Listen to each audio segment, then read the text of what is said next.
Bonjour Valentin, tu veux nous parler de quel livre aujourd'hui?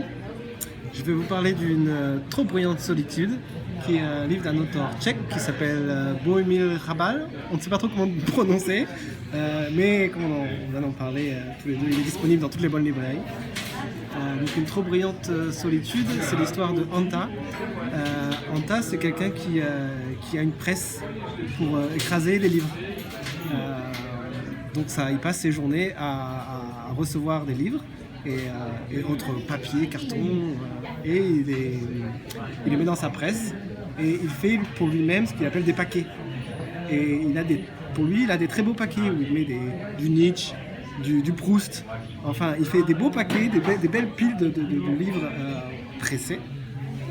Il en garde parfois pour chez lui, mais sinon ils partent à la destruction. C'est la destruction. Donc moi je vois un peu ce livre comme un livre qui parle de la censure en République tchèque dans les années communistes, sous les différents régimes. Donc c'est assez intéressant. L'écriture elle est assez fluide, elle est même très fluide, très rapide, et moi j'aime beaucoup ce genre d'écriture.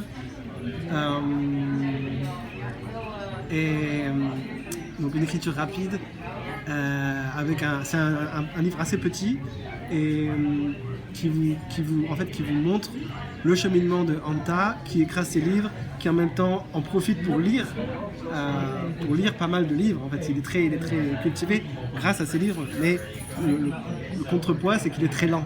Donc son patron n'est pas content parce qu'il prend son temps avec tous les livres, tous les paquets, les paquets parfaits qu'il crée. Puis évidemment, donc, au bout d'un certain temps, Anta il découvre qu'il y a une presse plus grosse que la sienne qui fait mieux son travail que lui. Donc là, il va voir cette presse et il est un peu renversé. À partir de là, se passe d'autres choses que je ne vais pas raconter.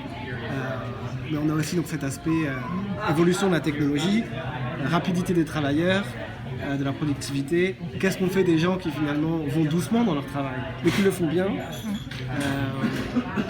Et donc, voilà, c'est tout un petit livre sur cette réflexion. Il nous parle, il y a beaucoup d'anecdotes aussi sur sa vie, sur la vie d'Anta et de ses livres. Donc je le recommande grandement. Et est-ce que tu te souviens comment tu l'as découvert? Est-ce que c'était un hasard? Est-ce qu'on te l'a conseillé? On me l'a conseillé, on me l'a conseillé, c'est un ami qui me l'a conseillé. Donc très bon choix. Donc, très bon choix. Oui, c'est l'un des seuls livres où il y a quelques livres que j'ai lus plusieurs fois. J'ai lu Une trop bruyante solitude plusieurs fois. D'accord. Et tu sais si cet auteur-là en a écrit plusieurs livres? Oui, il a écrit d'autres livres que j'ai pas lus, mais qui apparemment valent le détour, et je pense que je vais saisir cette occasion pour aller à l'aventure. Eh bien très bien. Merci beaucoup. Merci.